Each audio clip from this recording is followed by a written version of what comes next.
All right, welcome, good evening, everyone. Welcome to Green White Checker TV. Tonight we have the Area 51 Racing League Indy Series here tonight at New Hampshire Motor Speedway, or Loudon as I more often than not refer to. So whatever you want to refer to, say we've got a flat 1 mile track here tonight up in New Hampshire. So say it's going to be 100 laps is the scheduled distance tonight. Drivers making their qualifying laps for the race now.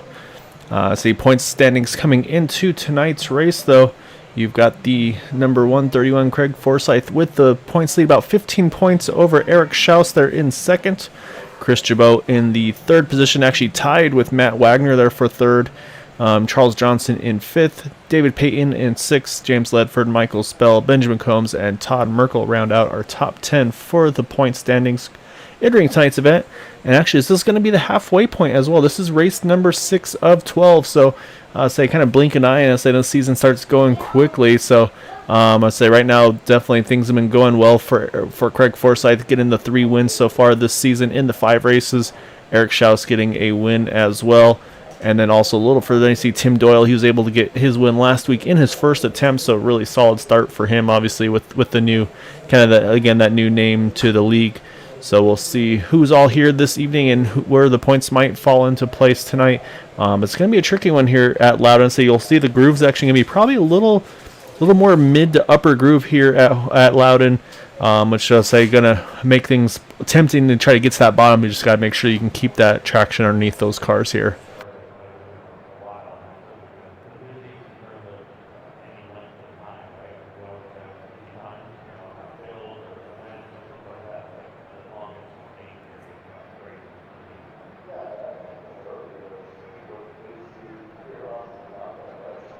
Got about 30 seconds left in qualifying. I say if I'm counting correctly, I believe we have right now roughly 21 drivers here on track. So we'll see if we have all 20 taking the green flag this evening. See a few of our regulars that have run every race not in the session this evening. So definitely going to be some points shake up, especially towards the front as well. So we'll have to definitely mention that as well for our race here tonight.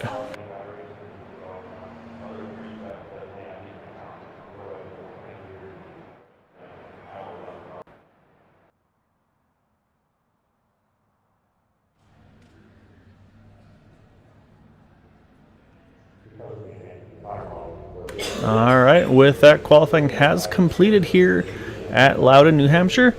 On pole position is going to be that number 6 of Bud Steele with that 22.464, just 6 thousandths of a second over the 99 of Matt Wagner. Charles Teed in third, David Payton fourth, Eric Schaus in fifth, Michael Spell sixth, Corey Lane in seventh, and Jim Brooks in the 8th position. 9th through 16th, we've got Jack Walls, Craig Forsyth, Benjamin Combs, Ivan Pla, Jared Kaczynski, Brandon Pastelacqua, Todd Merkel, and Gary Corley. The remainder of the grid here, we got in 17th, James Ledford, Dwight Plesh, Jay Randall Watkins, Nicholas Winook, and Paul Patterson.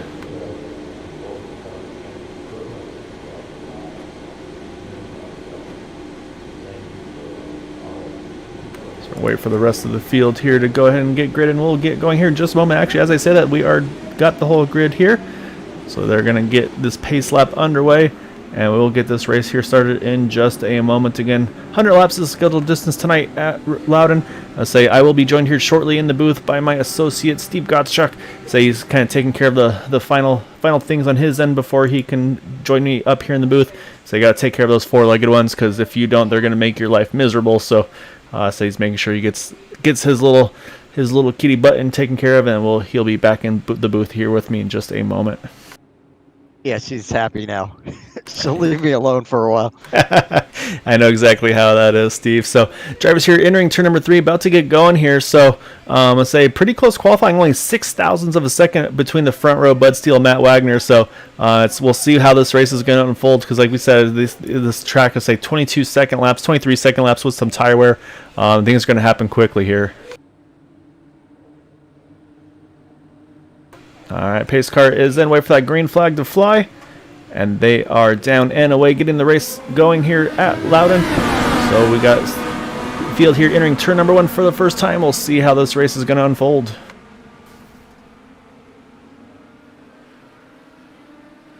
Oh, Matt gets a huge run there at turn 2, Steve. He's going to jump to the inside of Bud Steele, see if he can grab the lead entering turn number 3. But Bud's going to fight hard on that top side, try to keep that momentum up here out of turn number 4. It's going to be tough to pass on the inside, from what I experienced when I was out there in practice. The setup has a lot of push coming off the turn, and at a track like this, it's a real liability when you're trying to pass underneath someone, because your car starts to push up into them, and you end up having to let off or get on the gas later than you really want to. Yeah, and that's actually a good point too. Is the things you have to be careful. Also, when you got a lot of wheel cranked into it, you got to worry about that pushing loose feeling as well. So, if you got too much wheel cranked into it, as soon as you start trying to get the power down, it's easy to get that back end to snap it out from underneath you.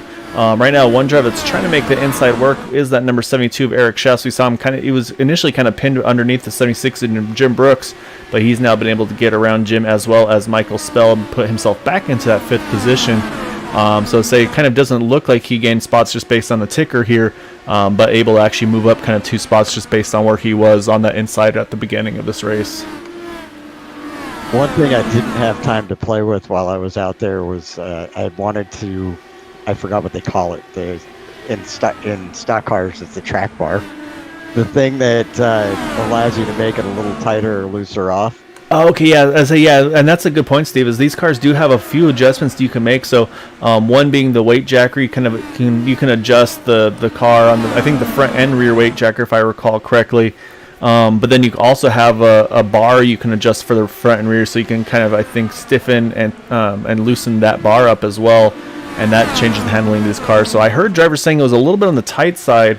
So we'll have to wait and see how that's going to come and play. Maybe they can make some in-car adjustments to loosen it up a little bit. But then they'll have to make sure they keep that adjustments up to make sure they don't let it get too tight or too loose or anything like that. Yeah, and if I was out there, I definitely would have loosened it up a little bit coming off the turns.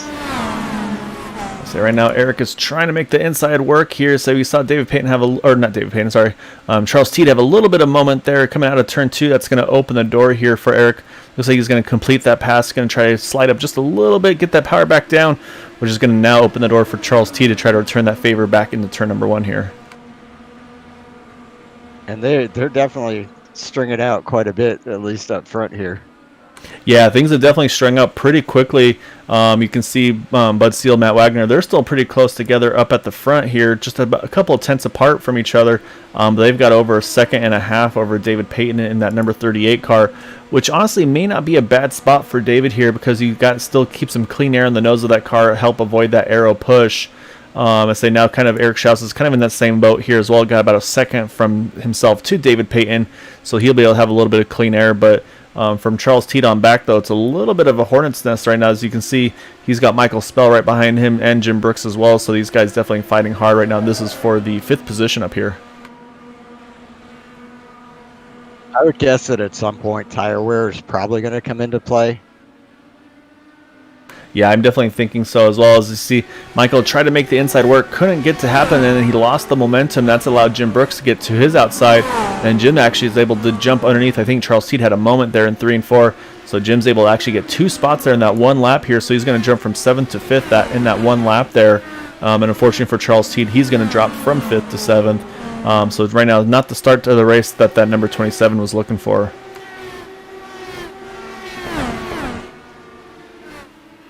So one driver we definitely got to keep an eye on is our points leader entering tonight's race, Craig Forsyth.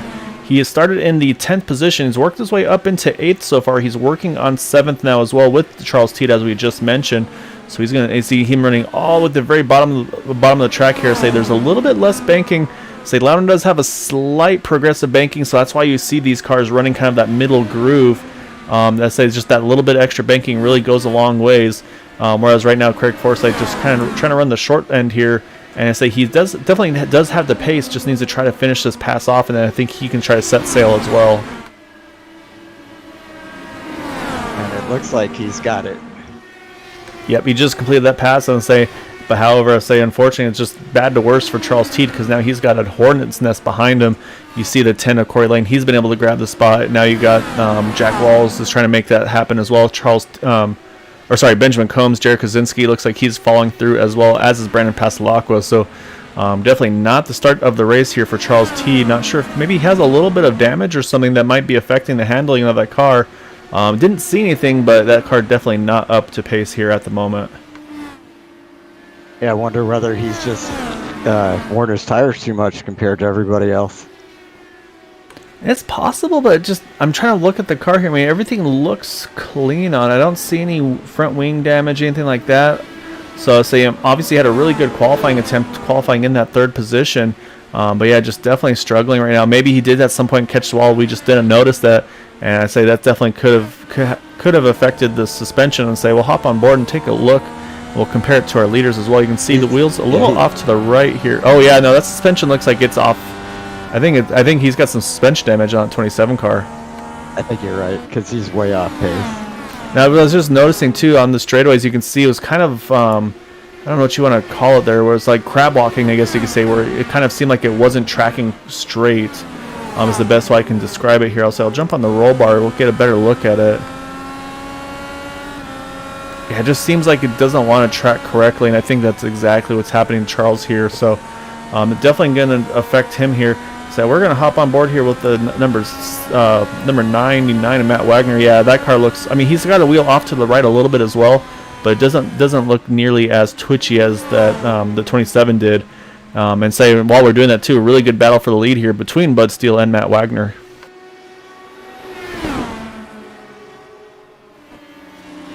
And also while we were watching that fight, Eric Schaus, he's been able to get around David Payton.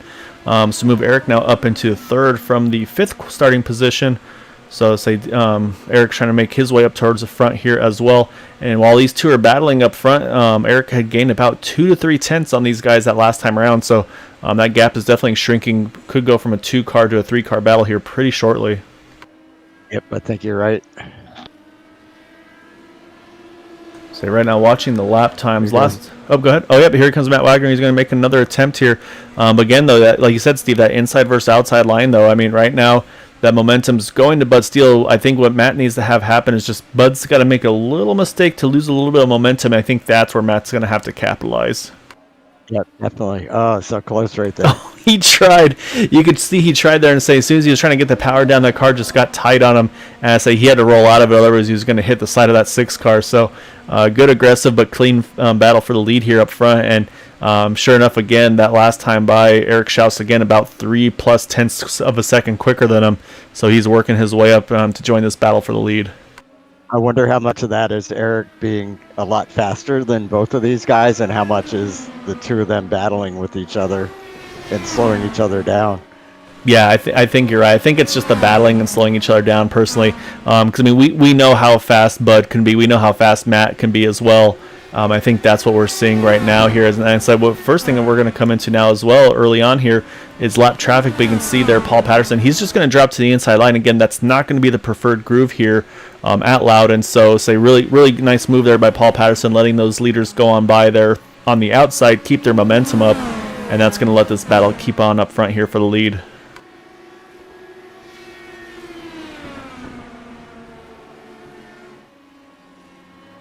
And yeah, actually, Steve, that last time I was watching the lap times again, and when they were single file like they were, it was pretty much identical lap times. But again, now that Matt Wagner is going to go back inside, we'll see if the lap times drop yet again. Oh, so close. So close there, like you said. I say he is not giving up here. Got it now. Oh, yeah, you know what happened? I did not. Fill us in here, Steve. But he pushed off a turn too, and it looked like he must have had to get out of it a little bit. Which and Matt had a good run off the turn on the inside, so that let him get by. Yeah, and I think that's what we're talking about. I mean, Matt just had to hope for a slight mistake from that number 6 car, and that's exactly what it took there. Is Bud just probably had, like you said, had to lift out of the throttle just a little bit on exit. Matt was able to keep it planted there, and that little bit of a hesitation for the 6 cars allowed the 99 now to get back to the front here. So it's going to get Matt his first laps led. And saying, like we were talking about Steve as well, say this is his 4th race with the league. Missed a couple early on, but the races he has run, I mean, he's been up front. He's been in contention to win all of them. Unfortunately, he's actually finished 2nd in all 3 races he's had this week or this season. And so I think this is definitely, that's one of the first things I think on his mind is he wants to get this win as soon as possible. And I was telling you obviously before we started here, and we were joking, it's not really kind of going out on a limb, but I feel like this is a good opportunity here for Matt to get this win tonight. A pretty technical track here at Loudon, and I think this will kind of fall right into his wheelhouse. Yeah, definitely. And right now he's pulling away from Bud Steele pretty quickly. And the thing I'm really curious about right now, he's actually pulled away from Eric as well, who's about to get slowed down by Bud Steele. He's probably going to want to get around as quickly as he can.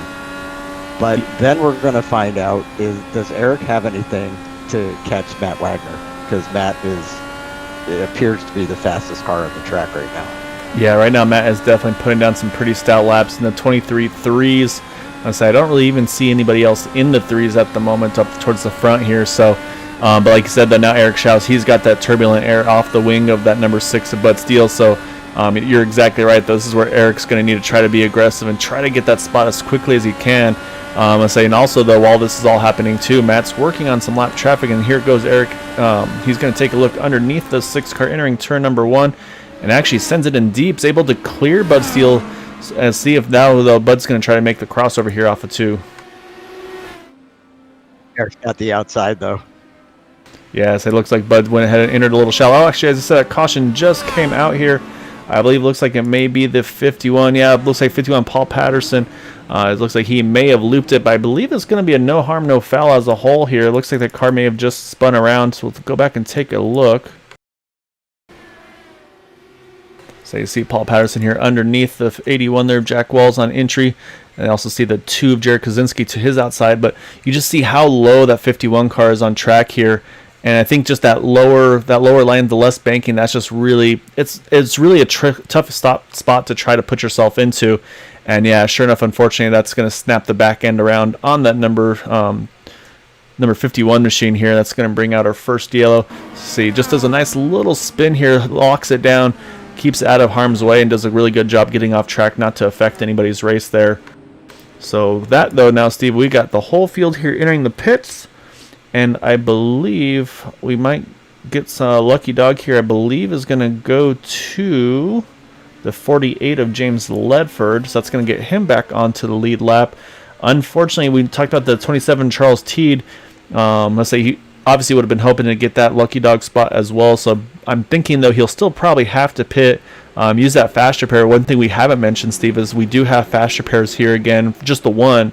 So, I mean, if that 27 does have some suspension damage, that's going to be their strategy for him, I think, to get that taken care of and try to keep that car clean the rest of the way.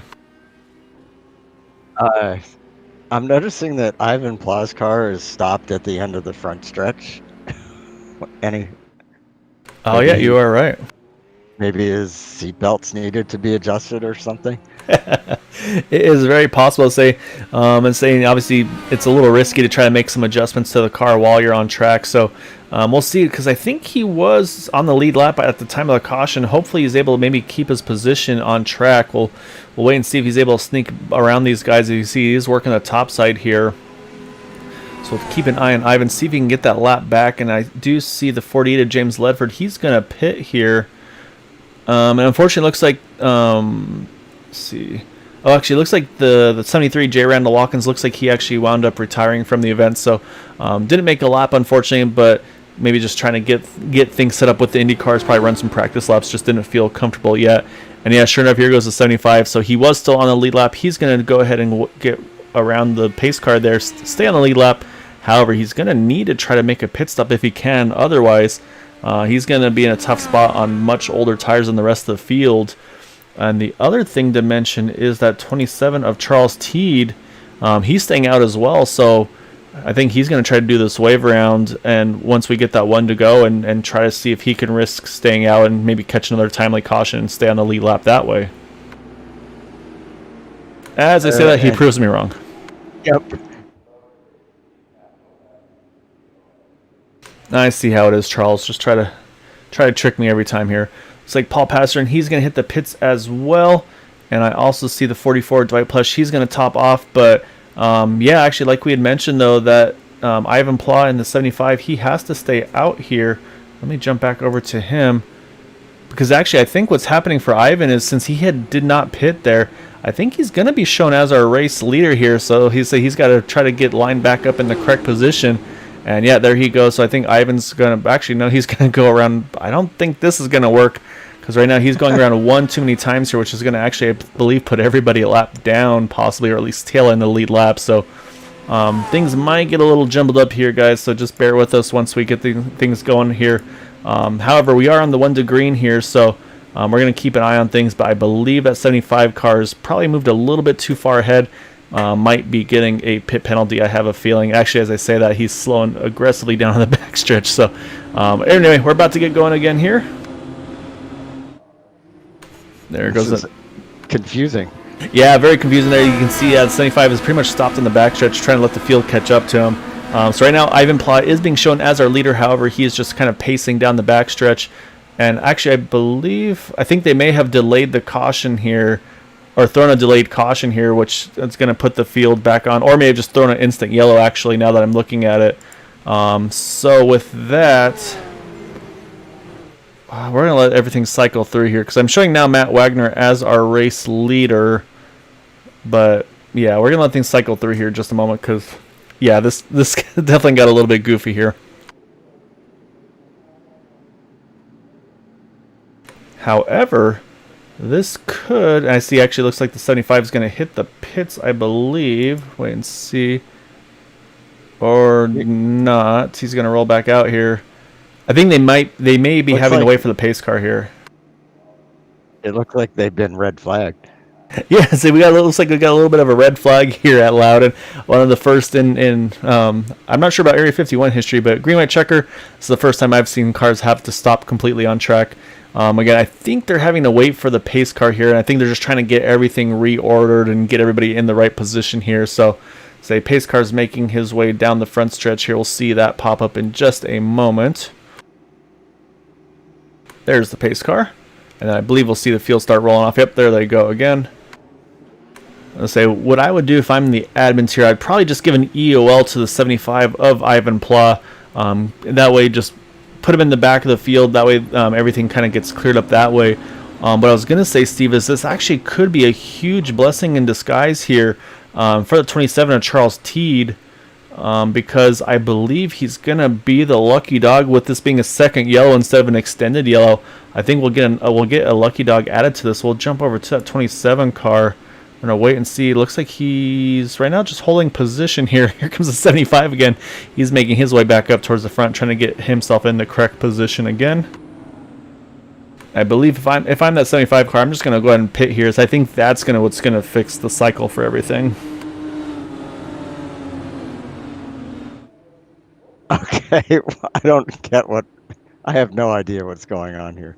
Well, I think what's happened is the 75 was the leader because he had yet to pit, but then he, like we'd mentioned, Steve, he'd been stopping and starting on track a few times, and I think what happened there was just, and we don't know, I mean, maybe, I'm not sure if Ivan, maybe he runs VR, so maybe his headset stopped working, so he just stopped on track to maybe get that fixed or something like that. We've seen that happen before with some drivers as well.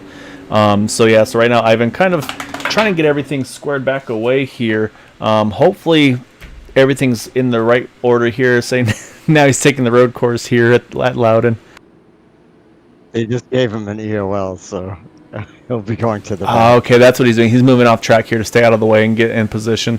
And that's the right decision here. So we'll let him do that. And then what I want to see, though, is did anybody get the lucky dog off of that caution? Because I would have thought, with that being an additional yellow, that I figured that would have been where one of those two cars would have been able to take advantage of that. So I still want to keep an eye on Charles Teed here. And actually, as I say that, we're back under green, so I'm not sure what just happened there, Steve. Yeah, I'm not either. Unless that just ended up being an extension of the caution from yeah, before. you may be right. Maybe they did actually throw the yellow before it went back green. So Now we're back at green here. Let's say we got 63 to go. Let's say now cycling through. Let's say Matt Wagner back into the lead. Eric Schaus in second. What's really going to hurt that 75? As I said, caution is back out. 65 of Gary Corley. Looks like he's looped it around. Take a look and see if the car is in okay shape. Looks pretty good to me here, Steve. Let's take a look at Gary, see what happened to him here. Entering turn number 3. I want to say this thing just steps out underneath him. Oh, actually, no, he has to react. I think comes up quickly. I believe that's Todd Merkel that was right in front of him. Actually, may have made a little bit of contact. See a little bit of left rear wing plate damage to that number on the 81 car. So, yeah, actually, a little bit of contact as well for the 65 Gary Corley as well. So, we are back on the yellows, and I think that extended caution probably just threw everybody's rhythm off a little bit. It was like that definitely didn't help anything there at all. So anyway, so we're back under caution here, and not too many takers here. Brandon Pasalacqua, 23, he's going to hit the pits here, as is Dwight Plush, James Ledford. They're both pitting as well. I would suspect we'll see the 75 of Ivan Pla. Yep, here he comes. He's going to hit the pits, as well as the 65 Gary Corley. I'm sure, yep, Gary's in the pits as well. All right, so now here's the break we were talking about for Charles Teed. That's going to get Charles back onto the lead lap here again. So he's going to try to recover from that early issues he had going on. Again, Charles qualified in 3rd, but however was just, I'm not sure if he had some suspension damage or what, but that car definitely was not tracking correctly. So right now he is going to get back onto the lead lap here as we're under yellow again here on lap number 40. Yeah, this worked out very well for him. He'll be able to get that car completely fixed if he hasn't already. Yeah. Oh, and the leaders are all pitting. Throwing fakes. Nope, no, they're not. Yeah, we got some fakes going out here with those top two. Probably just having a little bit of fun with each other. Saying we've got a special guest viewer up here, Steve. We've got Jaime Knott up there saying his brother Dale's able to usually join me on the booth on Thursdays and or Sundays sometimes, depending on what he's got going on track. So good to see you, though, sir. Hope you are having a good evening. So definitely please feel free to give Don a hard time for me not for racing tonight, because would have loved to see him on track. Feel free to give Chris a hard time as well for not being here as well. Yep, I second that. And hello, Jaime. So here's something funny I was noticing in the text chat on the race. Matt Wagner, let's see how many times. 1, 2, 3, 4, 5, 6 times he posted warning I'm pitting. So he was really having some fun messing with the people behind him. Yeah, so I think when you have that kind of craziness like we did just a little bit ago with that whole kind of that pit stop miscue chaos, if you will, I think that's just where we have a little bit of fun with that one. So I think everything's now back in order again, though. Everybody has made at least a pit stop now in this race as lights go off. We're going to restart here again with 58 to go this next time around. And that's the next thing, Steve, is the fuel window.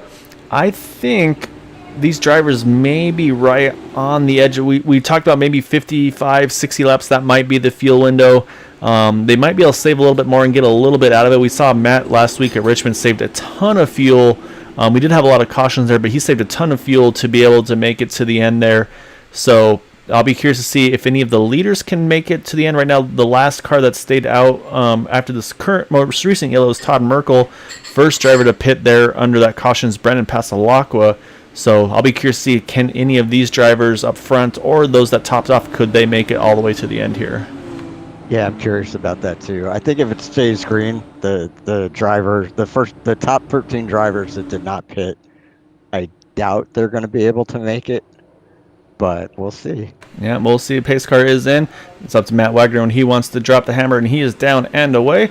So we are back underway here at Loudon, New Hampshire with 58 laps to go. Oh, geez. Oh, we got a quick yell in the back there. Trying to catch who is all involved there. I think I saw. Oh, yeah, we got a parking lot down there. See the 2 of Jared Kaczynski. He was involved. 65 of Gary Corley. Going to go from bad to worse for him. Heavy damage to the front end of that car. Looks like actually suspension damage, too. Is trying to get it pointed in the right direction. Let's go back and see what happened on this restart. And that's one of those things that does happen at these tracks, especially with the longer start finish lines. It's real easy to kind of get that accordion effect here at these tracks. So we'll kind of take a look, try to see if we can find where it started at. Let me see if I can get a better angle here.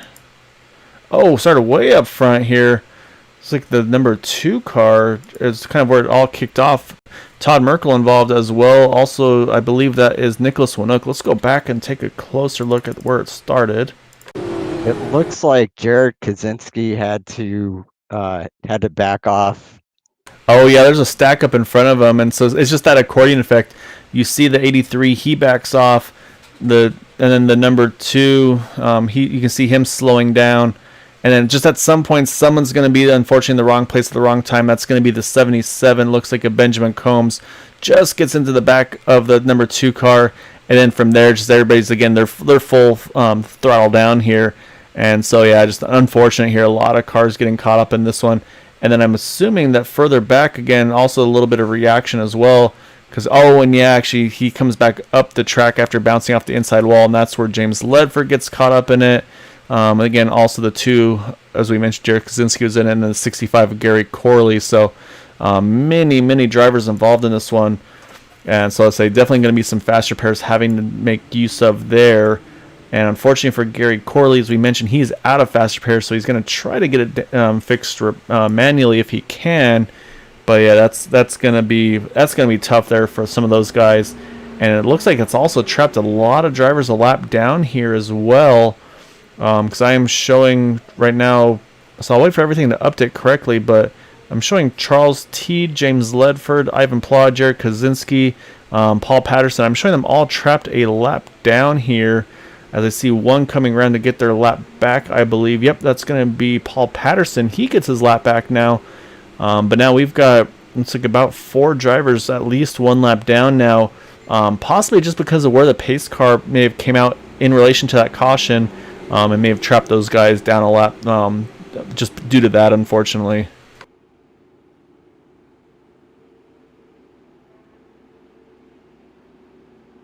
I think what happened was it looks like some people pitted before they should have. And I think that's how they got trapped a lap down. Which, I mean, and depending on how much damage they had, I mean, their hands may have been forced at that point as well. So, on the pit stop side of things, not too much change. Everybody in the top 10 looks like they all pitted, or stayed out, I should say, sorry, from Todd Merkel on up. Everybody there stayed out. And then Brandon Pasalacqua, he pitted that last caution. He stays out as well. However, Benjamin Combs, Dwight Plush, both of those 2 drivers pitted here under yellow, who are also, again, now back on the lead lap. And again, the 51 of Paul Patterson, he's back onto the lead lap as well after just getting that wave round. But now, unfortunately, Charles T, James Ledford, Jared Kaczynski, and Ivan Pla are all trapped 1 down. And I'm showing, unfortunately, Nicholas Winook, Gary Corley, and J. Randall Watkins have retired from the event.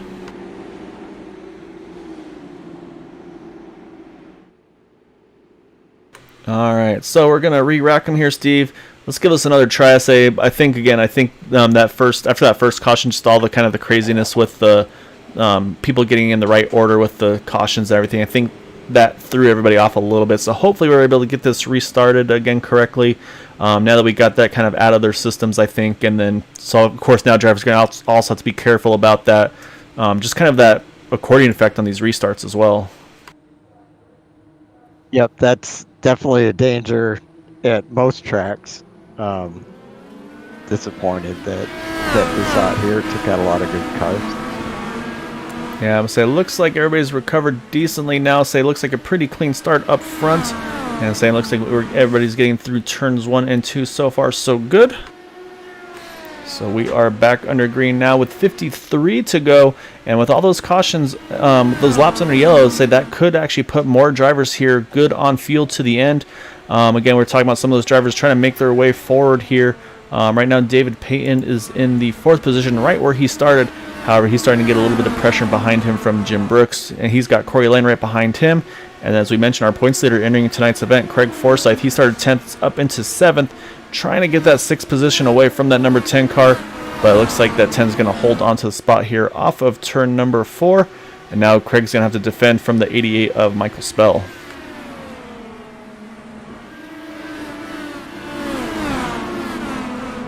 Yeah, and Craig had tried to pass on the inside. It just didn't work out. Now Michael's going to try and take advantage of Craig being caught behind the 10 car on the outside, but I don't think that's going to work out for him either.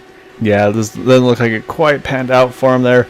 I'm saying one thing that I think we will see here too, Steve, is one thing Craig could have going for him is, again, he started 10, so I mean not far back by any means, as he's going to take another look inside that number 10 of Corey Lane. I think what you're going to have to see... Oh, actually, as I said, Corey's running a little lower than probably Craig expected. He had to really crank that wheel down to the right, or to the left, I should say. Again, can't quite get it done there. So he's kind of having to kind of keep that car pinned to the inside there. So Corey Lane putting on a pretty solid fight here. And you can see, though, while they're doing that, though, those cars in front of them are just starting to sneak away a little bit. Yeah, I think a lot of these cars that are behind Corey are faster than him. So it's just kind of stacking things up a little bit here. Yeah, that's just the nature of the beast here at New Hampshire. It's a tough track to pass at, be it in the Indy cars, the Cup cars, whichever they may be. So they're doing what they can right now. So again, they're trying to see. You see Craig trying to get by him. But I was going to mention, though, is one thing Craig could try to do, depending on where he finishes here tonight. He could wind up trying to get a bonus point for most positions gained, kind of that hard charger award, if you will. However, he's going to have some tough company. I mean, you see Brandon Pasolaco right there behind him in that 23 car. He started 14th up into 9th, while Craig is 7th from 10th. So right now, not in the position he would need to be. But I think if Craig can get some clean air, he could definitely start making a charge. As you can see now, he's trying to run a little bit of a higher line, it looks like. See if he can get some momentum on that number 10 car. But that's opened him up now for the 88 of Michael Spell.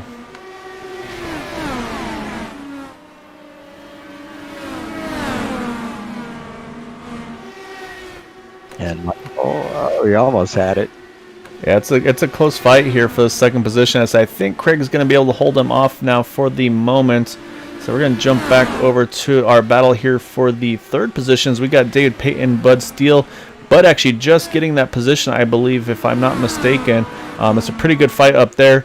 And we're talking about the 99.72, how they'd be comparing against each other. And right now, Eric Schaus keeping the pressure on that number 99 car.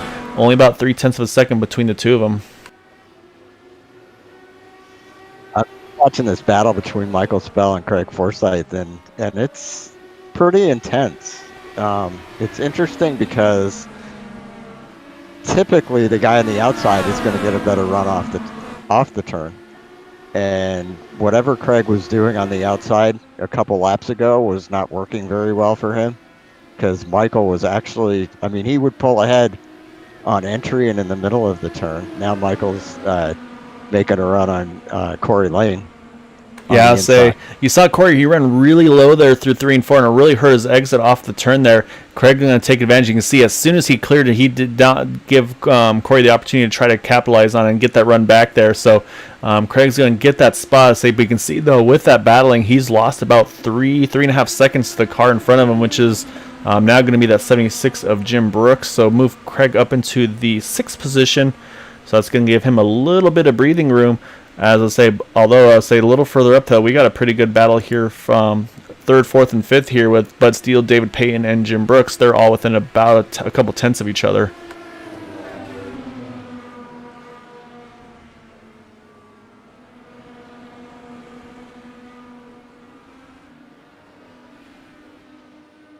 Saying also, let's jump back up to the lead as well. Right now, still holding about 3 to 4 tenths of a second between each other, with the 99 of Matt Wagner, 72 of Eric Schaus.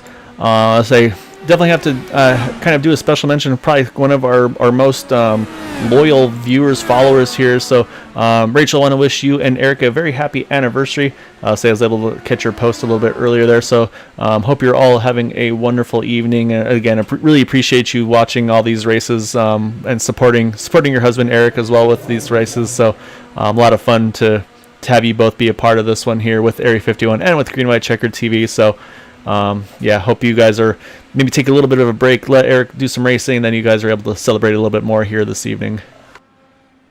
After that, thank you for spending your anniversary with us.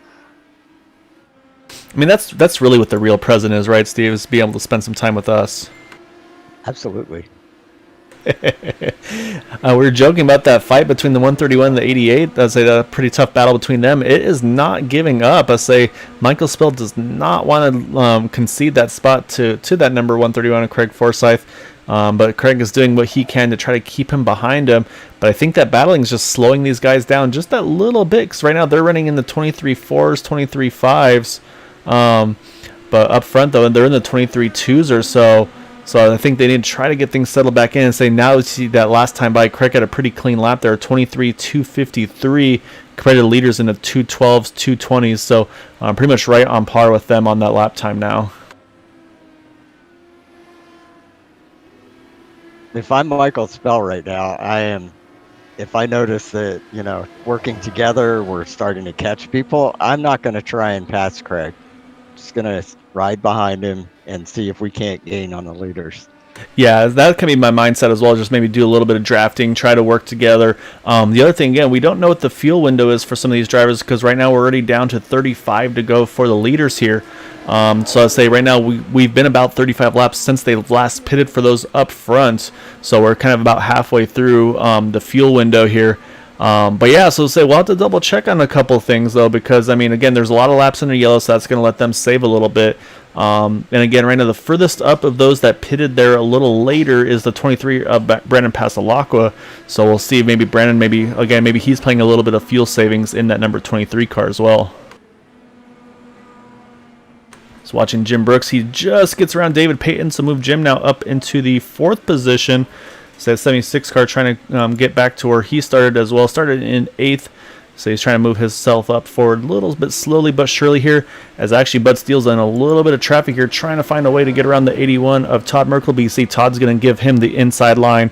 And again, so that's going to be the preferred line here at Loudon, New Hampshire. So again, great job by these drivers, all giving respect for one another and keep letting this race keep going on as it is. Definitely, I like seeing that. And Steve, just an update. So one of Rachel's presents to Eric was allowing him to grace us with Eric's presence in the server for us and of course for all the racers as well. That was very kind. Saying he's going to be happy about that because right now he is in a really good battle here for the lead here as we're coming around now 31 laps to go, starting lap number 70.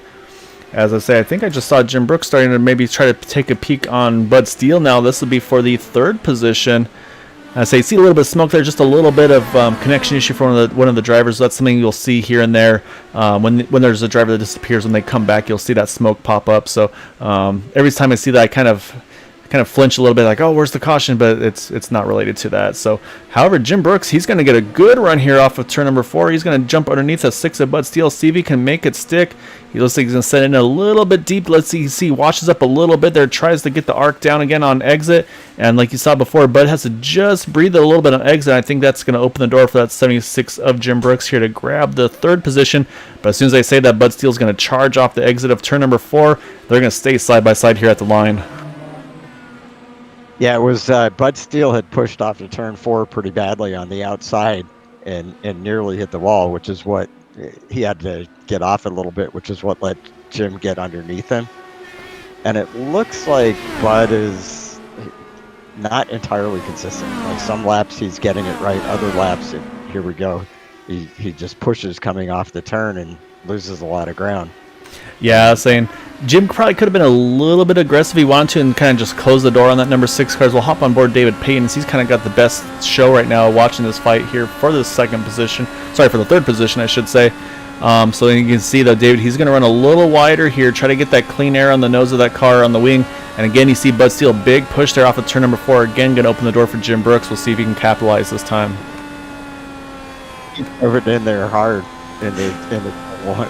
Yeah, he went full send there. So I don't know if maybe Bud rolled out of it early, but actually Bud looks like he's kind of dropping off the pace. He drops to the inside. Looks like he's going to let David Payton go as well.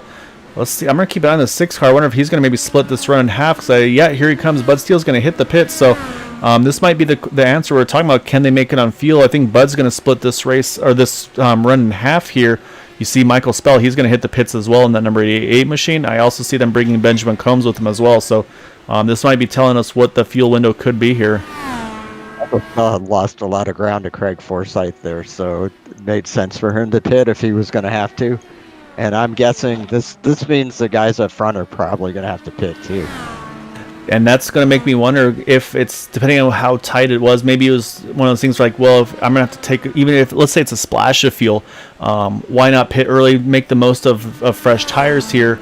Of course, the risk, of course, is going to be getting trapped a lap down should we get a caution at an untimely opportunity, which will say I'm going to jump back a little bit because we've got a pretty good battle going on here.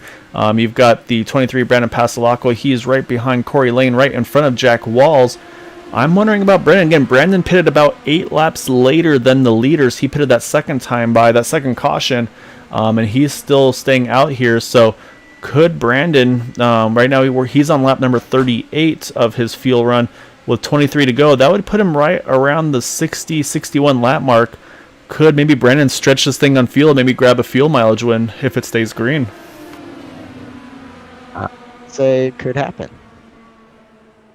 The other thing I'm noticing is that 72 of Eric Schaus, he has definitely fallen off the back of the 99 of Matt Wagner. And again, with knowing Eric the way he is, I mean, we know Matt is quick just week in and week out, just on outright pace. Is Eric maybe trying to pull a strategy play here, saving a little bit of fuel? Don't know if maybe he had a little bit of a moment that's cost him a little bit of lap time or not.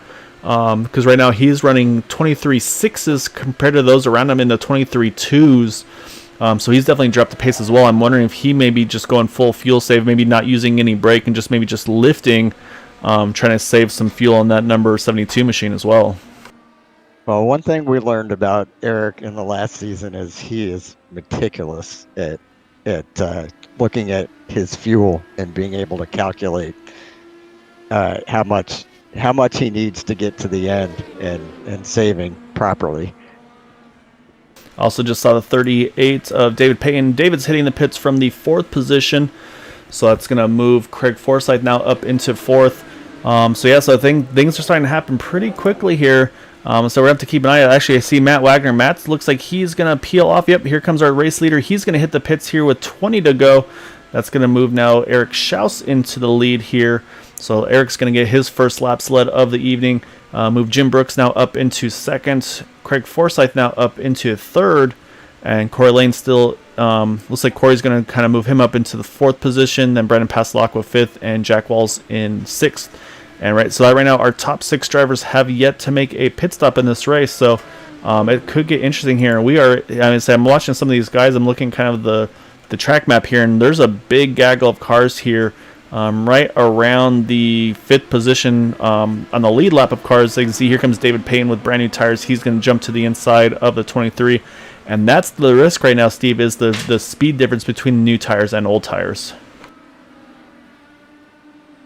What kind of lap times are you seeing from the guys on the fresh tires?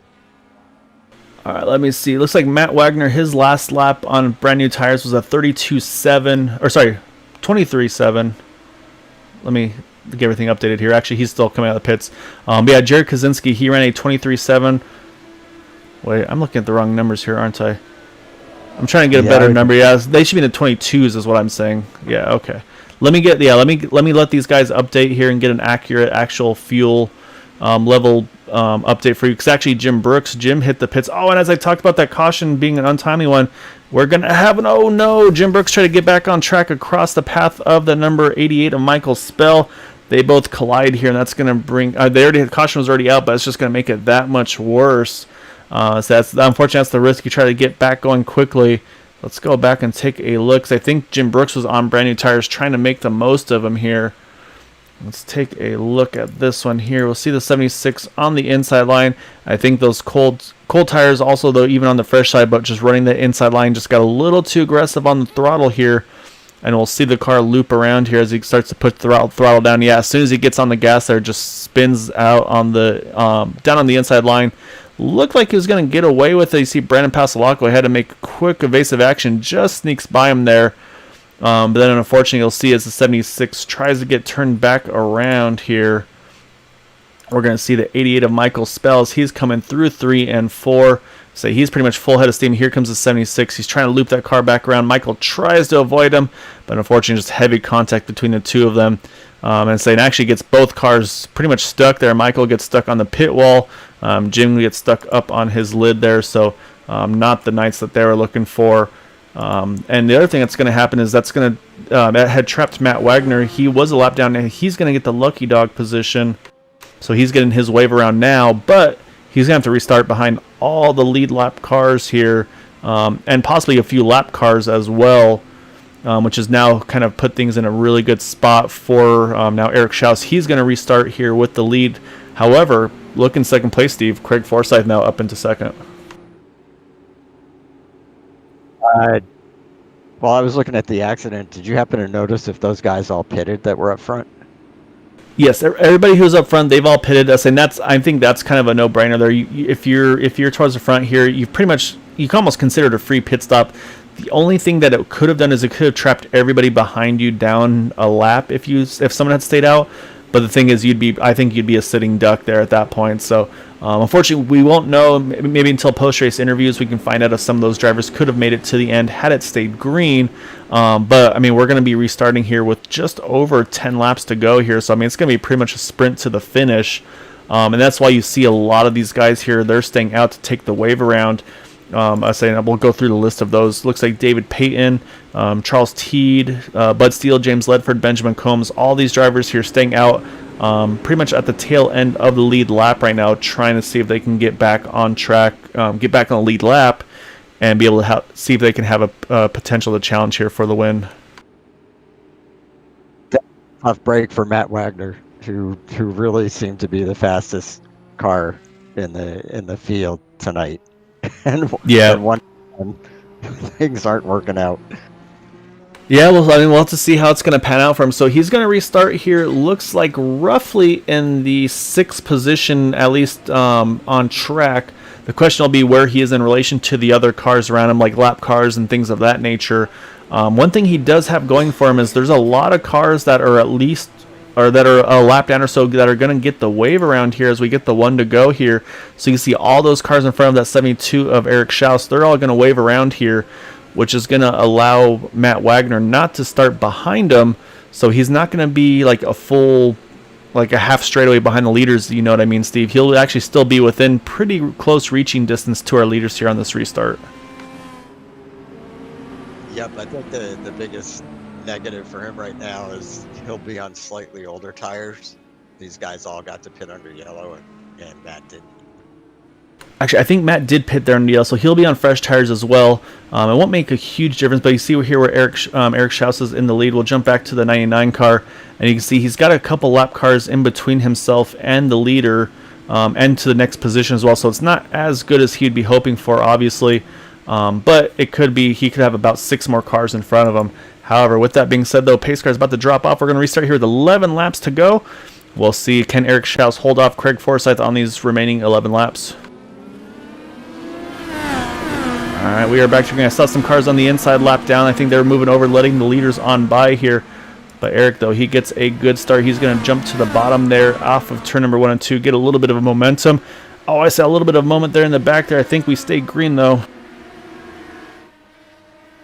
Right now, about a half a second between that 72 and the 131. Also, got to mention 10 of Corey Lane. He's up into the 3rd position.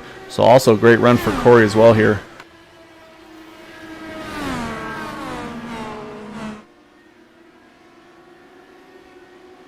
Field spreading out pretty quickly here. Update on Matt Wagner. He's showing in the 7th position, about 3.5 seconds off the lead. He's definitely got David Payton, was the first one that's going to be in his sights for a position. But right now, Eric Schaus doing what he needs to do to try to get this win here. He's got about a second of a gap over Craig Forsyth. Again, right now, these drivers are 1-2 in the championship, so that's definitely something that's going to be playing in Craig's mind, is knowing just that gap might shrink just a little bit more. Again, we talked about the potential of the bonus point for most positions gained. Right now, I think it would be going to the number 23, Brandon Paslakwa, as he is +9 from 14th to 5th. As things run right now, Craig Forsyth from 10th to 2nd. So say he's got 8 spots difference compared to 9 for Brandon. So we'll see. Maybe things can change on these final couple laps here. Yeah, I guess hoping that Brandon falls back a couple spots. which, I mean, it's definitely possible. I mean, again, you've got the number 99, Matt Wagner. He's going to be on a charge here. He's obviously going to be driving a little bit angry, trying to make what he can have happen. As I say, he's going to clear the number 38 of David Payton, so move now Matt up into the 6th position. So now next on his sights is going to be actually that number 23 of Brandon Pasalacqua, as we're going to come around here to 6 to go. As again, right now, Eric Schaus doing what he needs to do. Say we're kind of watching this battle here because Eric's kind of snuck away here to about a 2-second lead over Craig Forsyth.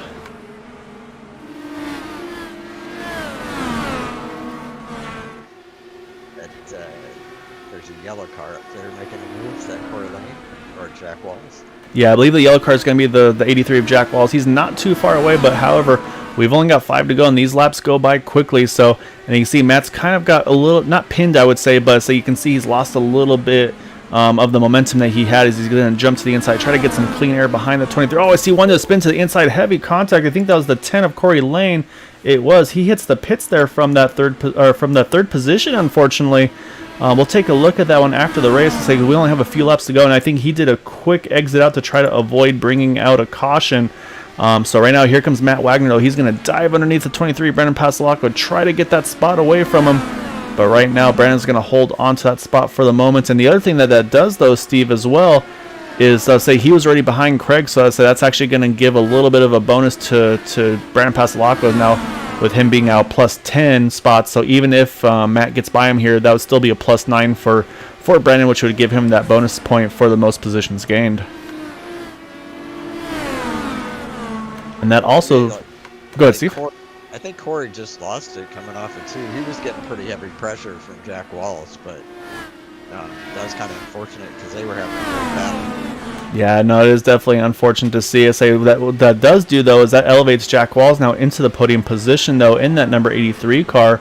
As we're still watching this battle here with 2 to go, so we're going to have to jump to our race leader here in just a moment. However, it's a really good battle here for the 4th spot. However, here comes that 72 of Eric Schaus. He's going to get the white flag this time. 1 more lap to go for him at Loudon. He just needs to keep this thing clean for 4 more turns, and he's going to pick up the win here tonight. Saying he's got about 2.5 seconds over Craig Forsyth, but right now Eric doing what he needed to do to put himself in position. Got that break from the caution, but once that green flag fell, though, he has been on a tear. And out of turn number 4, Eric Schaus is gonna get the win here tonight at Loudon. Coming home in 2nd place is gonna be that 131 of Craig Forsyth. You see the 83 of Jack Wallace in 3rd. And then the fight for the 4th position looks like it's gonna go to Brandon Pasalacqua, so mark him in 4th.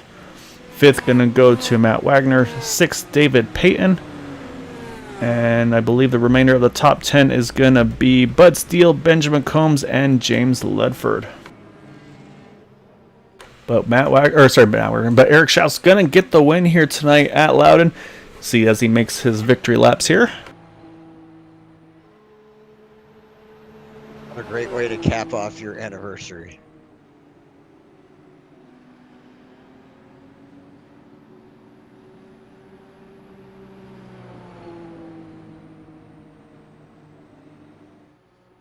Oops, I'm say helps when I push the right button and make things talk. But yeah, you're exactly right, though, Steve. Say Rachel gave him that anniversary present of letting him race tonight, and Eric's going to celebrate that and make use of it by getting the win here tonight at Loudon.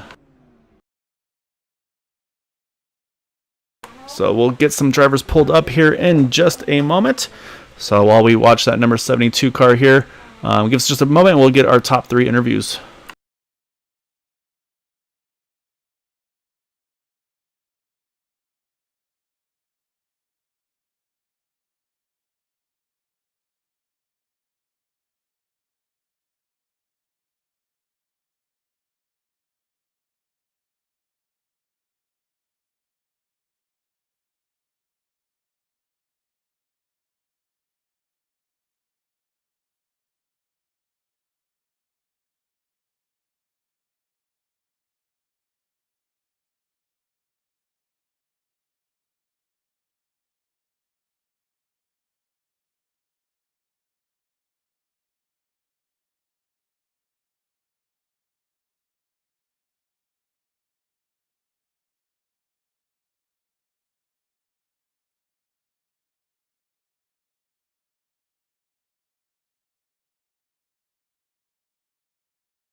All right, so we're actually going to start things off with the 131 of Craig Forsyth. So trying to keep an eye out for 83 of Jack Wallace. Not seeing him at the moment, but we're going to pull Craig in here. Say Craig, our points leader, entering the race, winds up finishing second, went from 10th to second in the race here as well, Craig. I'll say, obviously, I don't think the qualifying was what you were looking for tonight, but able to make your way forward and take advantage of some strategy calls, and then just obviously some race pace as well to grab that second spot there. I mean, take us through it and say how difficult was it for you tonight?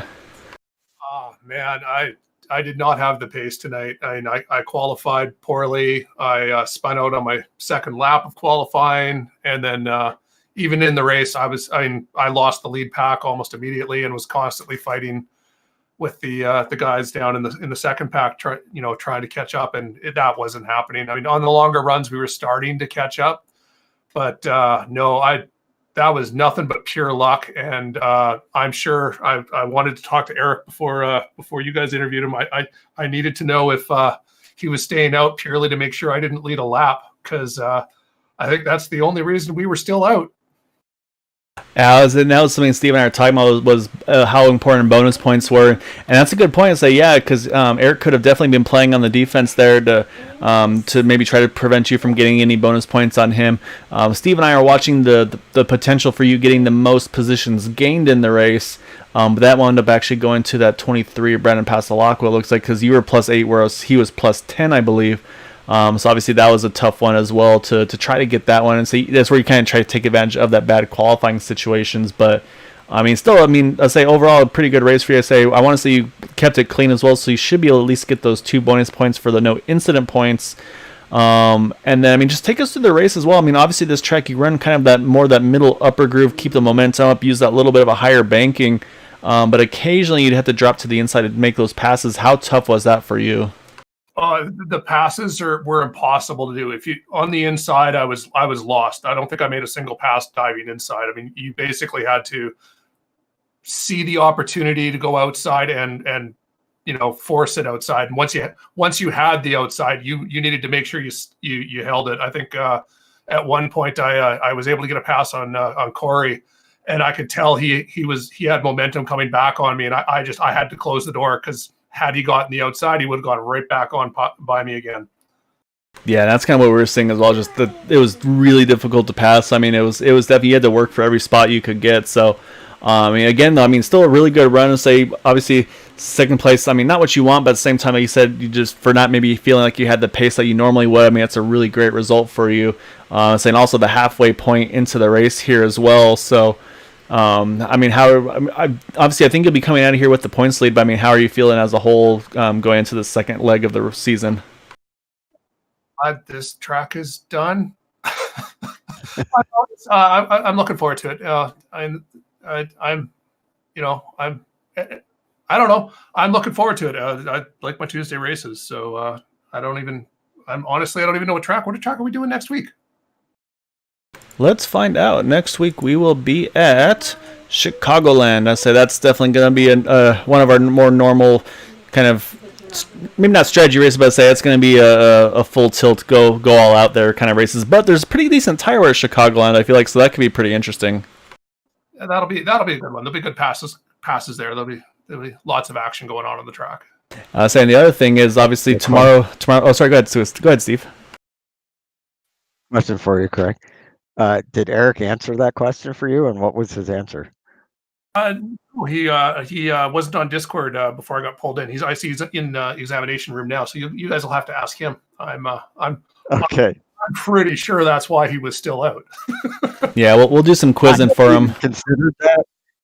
I hadn't considered that as being the reason he stayed out. I thought that he was because he slowed down a pretty fair amount. I think we both thought he was trying to save fuel at that point and make it without stopping. I don't think either of us would have been able to make it to the end. No, too much. No, no amount of fuel saving, I think, could have gotten that to the end. Okay. Well, we'll definitely interrogate him for you. I'll say the other thing I was going to mention, though, Craig, is obviously going to be a few changes with these cars coming up probably actually next week, because tomorrow's build day for iRacing. So Going to be sounds like the updated damage model for these cars, and also sounds like I'm not sure if the tire model is updating or just maybe some tweaks to the tire model. So that could definitely change things up a little bit for you as well. And any thoughts on what you maybe expect to see or what you're hoping to see? It's going to fundamentally change this car. Yeah, we are getting we're getting both the new tire model, but we're also getting for the road courses we're getting the two compounds. So we'll have the reds and the reds and the blacks. On the ovals, you only get the one compound, but it is the new tire model. Well, one of the new tire model compounds. So you will be, you stay on the high grooves, you will be burning out your outside tires way more than the guys that stay on the inside. So what lines you pick are going to become much more important. They're also changing how the fuel mapping works. They're actually going to make the fuel mappings more realistic as to being fuel saving. Right now, you could really save more fuel just by being light on the throttle than you could putting it into map 5 fuel saving mode. So it sounds like we're going to be changing a whole lot of the stuff. I mean, the damage model is going to be cool too. I'm sure it's going to bite a few of us on a couple tracks with a damaged wing flying across and catching someone, but that just adds more interest. Yeah, it's gonna be interesting to see some flying wings, things of the nature you're gonna have to try to avoid. It should be pretty exciting to see. All right, well, good run again here, Craig. Grabbing that second spot. It looks like you guys are trying to go after it one more time between yourself and Eric here. Battle out for that season 6 title. So we'll definitely quiz him for you as well. But again, great run, and look forward to catching you again next week. Yeah, great run, Craig. Thanks, guys. You guys have a good night and stay safe. You too. All right, so now we got to pull in our race winner, that number 72 of Eric Schaus. Eric getting the win tonight. He was doing some pit strategy there, I believe, at the end. Ran out a little bit longer. So first question is going to be coming to you from our second place finisher here. So Craig is curious though, Eric, were you staying out there to try to prevent him from leading a lap, or Steve and I are thinking you're trying to save it to make it to the end here. So I don't know if you're allowed to give away your secrets here or not, but if not, the floor is yours. I was gonna have to pit eventually. I had saved enough that I was able to go that extra 5 or 6 laps over Matt, which was more what I was kind of looking for, because there was no way for me to get around him. He's fast enough that with the dirty air, even if I think I was a touch quicker than him in clean air, I don't know, I had fastest lap, so he may have been holding back, but I may have been faster. Either way, there was no way around him in the dirty air, so I figured let me back off just a little bit, save some fuel so that if he pits and there's a caution, hopefully what happened would happen. So a little bit of strategy and a lot of luck. Well, I mean, that's we've always talked about that week in and week out. I mean, that's what it takes to win these races. I mean, it's obviously you got to have some speed, you got to have the right strategy, but of course, luck's going to come into play as well. So, I mean, you had a little bit, obviously, you had a bit of all three tonight with the speed, the strategy, and of course, luck kind of paying out the way you were hoping to with that caution. A really good run for you tonight. Get in the win here. Close that gap a little bit more on Craig as well. And like you mentioned, was unintentional, not able to keep him from leading a lap as well. So that's going to obviously kind of help cut into that lead as well. But of course, also on the non-racing side, we were able to give Rachel a little bit of a hard time as well. So definitely want to congratulate you on a happy anniversary this evening. So Rachel said one of her presents is to let you race tonight with everybody. Grace us with your presence, if you will. But you're able to make the most of it tonight.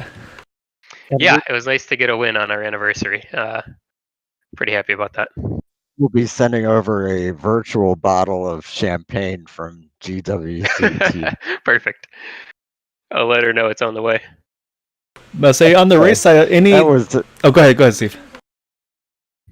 I was just gonna say that was a great run tonight, Eric, and it was kind of fun for us to try and speculate on what you were doing up there, because we noticed that you'd slowed down, and I had observed you're typically so meticulous with your fuel that it was possible that you were trying to save to make it to the end. So it's interesting to hear what you were actually thinking there.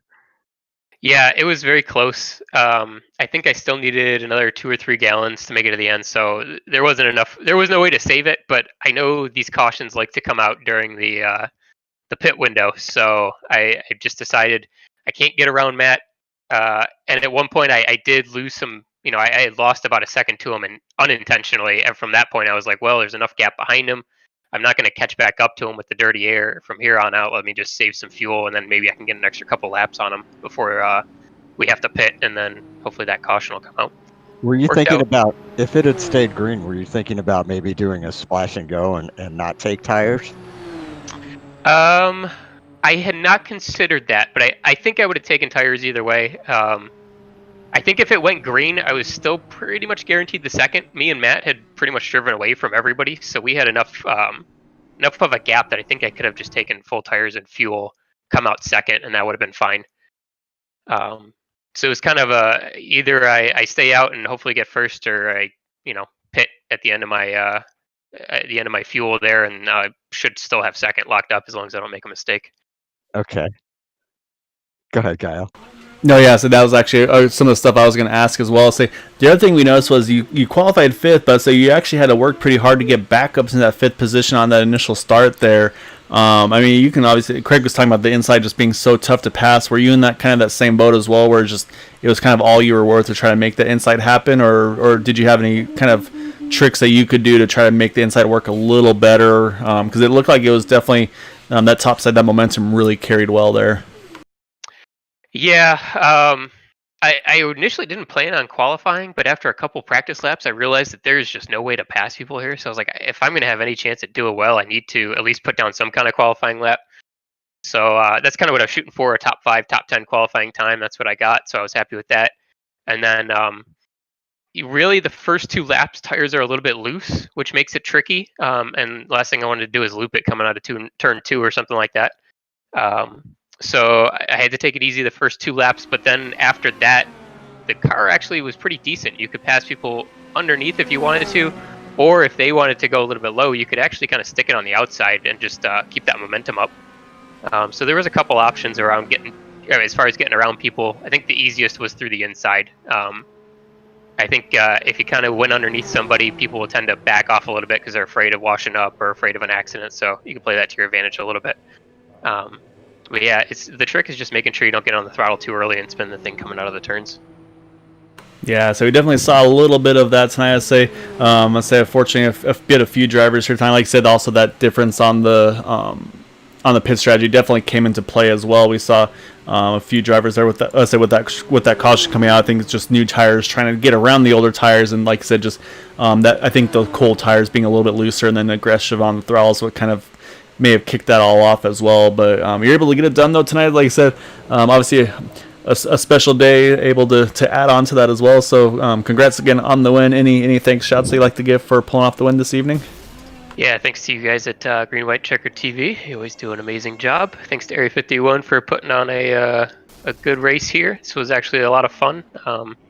When we were racing side by side with people, it was actually really fun and really tight, clean racing. So I appreciate that. I want to say thanks to my father-in-law who was watching the race in the Discord, and then thanks to my wife. Happy 2-year anniversary. Yeah, so I definitely say once you're done here, let you hop off, enjoy, celebrate with the wife. Like Steve said, I say, well, hopefully we'll get that E champagne your way as quick as possible.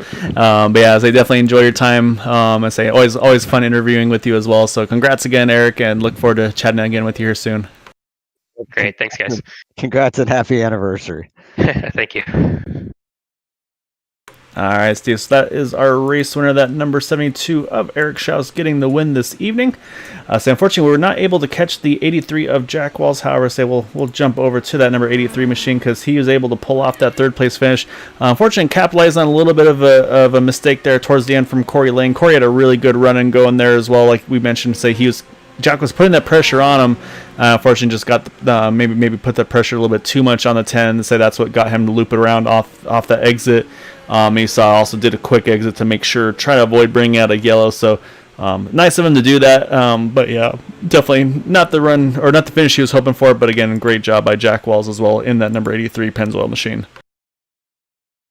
Yep, and to kind of piggyback on something that Eric had just said, if you think of how back to the entire race, how it went, people race each other really clean.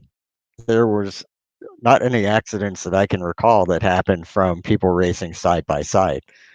Seems like every caution we had was because somebody looped it coming off the turn, or we had the accordion wreck on the restart, and then we had another wreck just after a restart where somebody misjudged the closing rate going into turn 3 and ran into someone else.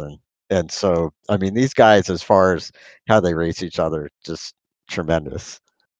Yeah, I'm with you 100% there. I say really good, clean but aggressive racing with each other. We saw some definitely aggressive moves, but like you said, not really anything like malicious, anything like that. Just some simple mistakes here and there. Saw a couple attempts, like I said, a few drivers getting loose, and then of course that accordion effect, unfortunately, happens from time to time. It's pretty much just unavoidable at these races. We've seen it in the Cup Series and in actual racing in NASCAR, and we've seen it elsewhere as well. So. Yeah, really great job for these drivers tonight with a pretty clean race. Like I said, only 4 cautions tonight, and saying one of those being that one where with just a little bit of a miscue on the whole pit stop cycle. So we got to pull up our results though for tonight as well, Steve. So as again, we talked about our top 3: Eric Schaus, Craig Forsyth, Jack Walls. Brandon Pasalacqua brings it home in 4th from the 14th spot, so plus 10 for him. Matt Wagner tried to recuperate from that bad timing of that caution flag. He finishes in 5th. David Payton in 6th, Bud Steele 7th, Benjamin Combs in 8th, James Ledford 9th, and Jared Kaczynski gets a top 10. 11th through 20th here: Todd Merkel, Dwight Plesh, Charles Teed, Paul Patterson, Corey Lane, Michael Spell, Jim Brooks. You got Ivan Pla in 18th, Gary Corley, and Nicholas Winnook in 20th. So, I mean, again, Steve, as a whole, a really great race tonight by everybody. Really fun to be able to put this one on. They did a really good job tonight. Next week's going to kind of go back to kind of the bread and butter, if you will, with these Indy cars. I feel like with the 1.5 miles at Chicagoland, I think that track's going to put on some pretty good racing there. We've seen some pretty fun stuff with those drivers at that track, especially that track. It wears tires a little bit, so I think that's going to really come into play. And again, we're going to have that new builds coming out tomorrow, so it's going to change everything as well. New damage model, tire model is going to be adjusted as well, so it's going to be pretty interesting here before we get to the winter break here and after this week. Yeah, that was really an informative snapshot of what's coming in the new build that we got from Craig Forsyth. So thank you for that, Craig. Yeah, Craig's always got some great insight on stuff. So it's always nice when we get to get some interviews with him because he definitely will bring up some stuff to our attention that I at least, I don't know about you, I have no ideas about. I did see something about the tires. I'll say the softs and the hards. We'll have to see how iRacing implements it and how the leagues are going to be able to implement it as well. Because we do at least have one more road course going into, I think after the Christmas and New Year break, which is going to be the Watkins Glen Road course. So that could be our first attempt at seeing what that new layout's going to be with those tire strategies. And that's going to be something to keep an eye out too, is when they're on track, we're going to be seeing who's got the red stripes, who's got the black stripes, and to be able to see, okay, that's going to mean this guy's going to be quicker on a short run, this guy's going to be better on the long run. It's going to bring a whole new element to this, even more so than already we got with the weight jacker and the roll bars and such. Wow, yeah, definitely.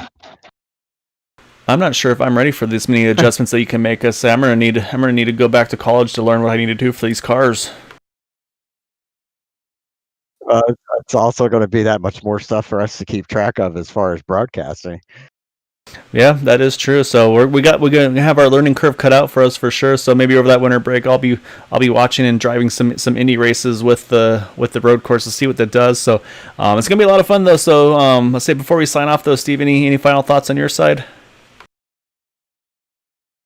Just a really good race, and congrats again to Eric Schaus and happy anniversary, and a great job by everybody, other than a few mistakes, and that happens. Yeah, I second that as well. Let's say these guys have been putting on great racing week in and week out. I'm glad we're able to be a part of it as well. So with that being said, of course, for myself, Kyle Brooks, and my associates in the booth with me, Steve Gottschalk, we all hope you have a wonderful evening. And of course, as always, if you can, please try to stay home, stay safe, wash your hands, and until Thursday, have a good night.